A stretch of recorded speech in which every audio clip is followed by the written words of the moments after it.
शंकर जी ने हिमालय की दोनों पुत्रियों को स्वीकार किया। हिमालय नंदिनी है पार्वती गिरिजा और हिमालय नंदिनी ही है भगवती गंगा। हिमालय से ही तो गंगा जी प्रकट होती हैं। तो हिमालय की एक पुत्री को तो मस्तक पर बिठाया और हिमालय की दूसरी पुत्री को गोद में बिठाया है। एक पुत्री को मस्तक पर क्यों बिठाया? इसलिए बिठाया क्योंकि वो भगवान के चरण कमल से उत्पन्न हुई हैं, भगवत चरणामृत स्वरूपा हैं, विष्णु पादोद्भवा हैं। और वैष्णव तो विष्णु पादोदक को मस्तक पर धारण करता ही है। अकाल मृत्युहरणम सर्वव्याधि विनाशनम विष्णो पादोदकम पीत्वा सिरसा धारयाम्यहम, मस्तक पर धारण करता है। इस भाव से उन्होंने भगवती गंगा को अपनी जटाओं में विराजमान किया है और पार्वती को भी इसी भाव से अंक में विराजमान किया है कि भक्त को हम विशेष आदर देते हैं। अब हमारे समान आसन पर ही होंगी तो विशेष आदर कहाँ हुआ? फिर तो समान भाव हो गया, हमारे भाव में अंतर आ गया।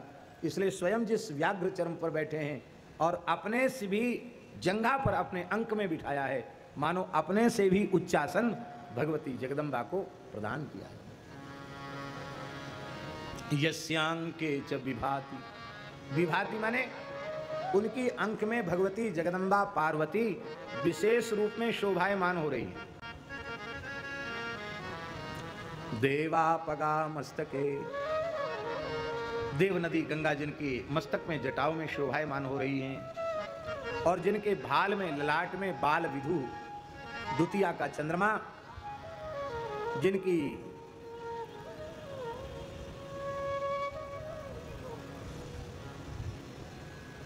जाह्नवी फेन लेखेव यन मूर्धनि शशिनः कला।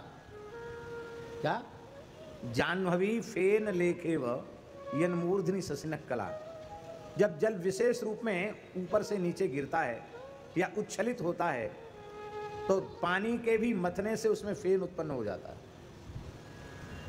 तो ऐसे लगता है मानो गंगा जी जो उच्छलित हो रही हैं उनका श्वेत श्वेत फेन ही चंद्रमा की कला के रूप में भगवान शिव के जटाओं में सुशोभित हो रहा है। इसलिए किसी भी महीने के शुक्ल पक्ष की द्वितीया तिथि को चंद्र दर्शन किया जाता है।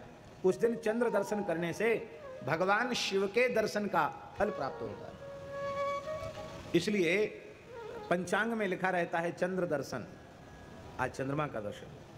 ये बात हमने पूज्य रमण रीति वाले महाराज जी में देखी कि वे जहां कहीं भी हों द्वितीया को चंद्र दर्शन जो है, आपने यात्रा के समय में परिवर्तन करना पड़े तो कर देंगे, लेकिन पूरा प्रयास उनका रहता है कि द्वितीया का चंद्र दर्शन जरूर। और जब तक चंद्रोदय रहेगा तब तक एकांत में चंद्रमा को दुग्ध से अर्घ देना, श्वेत चंदन श्वेत पुष्प से पूजन करना, अक्षत से पूजन करना और उतनी देर तक मंत्र का जप करना मुक्ता माला पर, फिर साष्टांग प्रणाम करना। कहते बड़ा भारी महात्म्य है चंद्र दर्शन। बालकांड में गोस्वामी जी ने कहा वंदे बोधमयम नित्यम गुरुम शंकर रूपिणम यमाश्रितो ही वक्रोपी चंद्रः सर्वत्र वंद्यते। द्वितीया का चंद्रमा सबसे कम है, एकदम सूक्ष्म टेढ़ा चंद्रमा है, लेकिन उनके ललाट में सुशोभित होने के कारण वह वक्र चंद्रमा द्वितीया का चंद्रमा भी सबके द्वारा वंदनीय हो जाता है। भगवान जिसे स्वीकार कर लेते हैं वो वंदनीय हो जाता है। गले च गरलम, जिनके कंठ में गरल है, कालकूट नाम का विष जिनके कंठ में है, बड़ा सुंदर भाव है। मुख में विष नहीं है, मुख में तो राम नाम है, कथा कीर्तन है, मुख में विष नहीं है। हृदय में भी श्री ठाकुर जी विराजमान हैं, श्री जी विराजमान हैं। वृंदावन अयोध्या सब हृदय में भोले बाबा के बसे हुए हैं। विष कहाँ है? कंठ में, न मुख में है न हृदय में है। समझ में आई बात? नहीं आई? ये कामक क्रोधादि भयंकर विष हैं। इन विषों को अपने गले के नीचे मत उतरने दो, क्योंकि तुम्हारे हृदय में युगल सरकार विराजमान है। शंकर जी ने विष को क्यों नहीं उतरने दिया कि मेरे हृदय में युगल सरकार विराजमान है, ये तीक्ष्ण विष उन्हें पीड़ा पहुंचाएगा। हम वैष्णव विचार करें कि कामक क्रोधादि के विकार विष हैं और ये विषय विष हमारे हृदय विहारी को पीड़ा पहुंचाएगा, तो इतने विचार मात्र से हमारा हृदय निर्विकार हो जाएगा।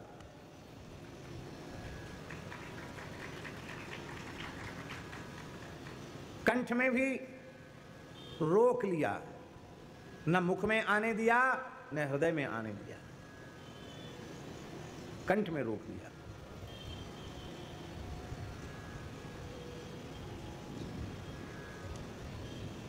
और उससे शंकर जी का कुछ अनिष्ट हुआ नहीं हुआ। यच्चकार गले नीलम तच्च साधोर विभूषणम, गले में जो नीला चिन्ह है वो भगवान शंकर के कंठ में ऐसे लगा मानो भगवान शिव ने कोई नील मणि अपने कंठ में धारण कर रखी हो। और भगवान का कुछ बिगड़ा तो नहीं, एक नाम और बढ़ गया, उनका नाम नीलकंठ हो गया। बोलो नीलकंठ भगवान की जय। ये कंठ में विष राम नाम की महिमा का द्योतक है। नाम प्रभाव जानी शिवनी को, कालकूट फल दीन अमीन को, यस्योरसि व्यालराट, जिनके वक्षस्थल पर शेष नाग विराजमान। व्यालराट माने भगवान शेष।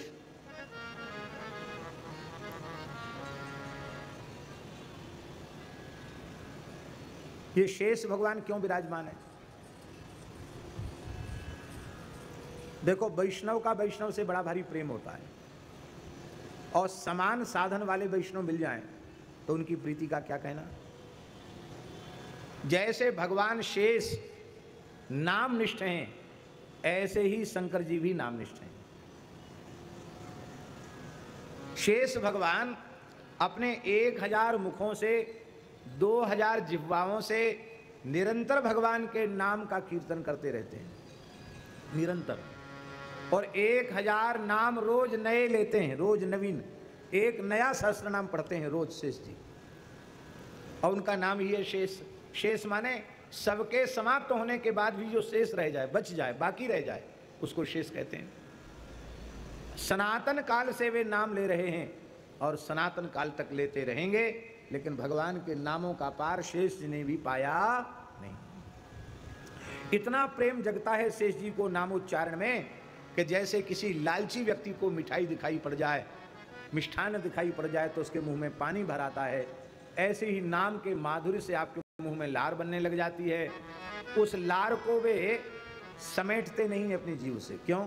जब तक लार समेटेंगे तब तक नाम का एक अक्षर चूक जाएंगे, ये बहुत बड़ी हानि होगी, ये बहुत बड़ा घाटा होगा। इसलिए वे क्या करते हैं, वो तो लार बहती है तो बहने दो, नाम के एक अक्षर का, एक मात्रा का घाटा हो जाए ये हम सहन नहीं कर सकते, लार बहती तो बहने दो। भागवत के पंचम स्कंध में लिखा है, वो उनके अधर से गिरी हुई लार एक अमृत कुंड के रूप में परिवर्तित हो जाती है, उसको पी करके नारदादि सिद्ध नाम प्रेम में मतवाले हो जाते हैं। अच्छा, एक बात बताओ, शेष जी सर्पराट नागराज स्वरूप में, व्यालराट स्वरूप में, सर्प के मुख में विष होता है कि अमृत? विष होता है, और लार गिरती है तो उससे अमृत कुंड कैसे बन गया? विषकुंड बनना चाहिए ना, अमृत कुंड कैसे हो गया? ये है नाम की महिमा। नामामृत के प्रभाव से वह लार भी विषयुक्त नहीं है, वह भी परम दिव्य अमृत बन। अरे अमृत क्या चीज है उसके सामने? अमृत से नाम प्रेम नहीं जगता, पर वह अधरामृत शेष जी का भगवत प्रेम को जागृत करने वाला। तो शेष जी भी नाम प्रेमी हैं और शंकर जी भी नाम प्रेमी हैं। तुम पुनि राम राम दिन राति, सादर जपहु अनंग अराती। आदर पूर्वक जपते हैं राम। तो शेष जी भी नाम प्रेमी, शंकर जी भी नाम प्रेमी, नाम प्रेमी नाम प्रेमी एक दूसरे के गले लग गए।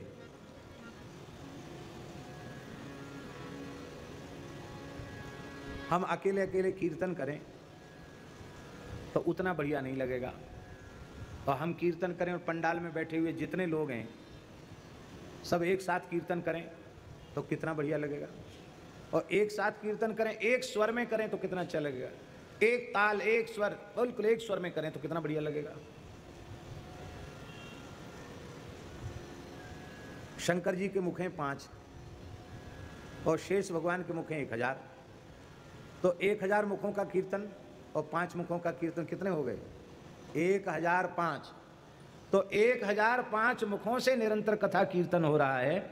इस सुख को प्राप्त करने के लिए अलग से कोई मंडली अखंड कीर्तन वाली नहीं बुलानी पड़ेगी, क्योंकि तुम पुनि राम राम दिन राती, और शेष से भी दिन रात नाम जप करते हैं अखंड कीर्तन। एक घटना हमारे वृंदावन में घटी। वृंदावन में गोरेदाऊ आश्रम है, परकम्मा में, अटल्ला चुंगी पे। वहाँ के पूज्य बड़े महाराज जी अनंत श्री संपन्न श्री वैष्णवदास जी महाराज बड़े साधु सेवी महापुरुष थे। आप लोगों में से बहुत से लोगों ने उनका दर्शन किया। आपने किया भैया जी दर्शन? हमने खूब दर्शन किया उनका। ब्रजवासी संत थे, शरीर से ब्रजवासी थे, और इतना अद्भुत प्रवचन उनका होता था। रसिया तो ऐसे गाते थे, वो इतने मीठे कंठ से रसिया गाते थे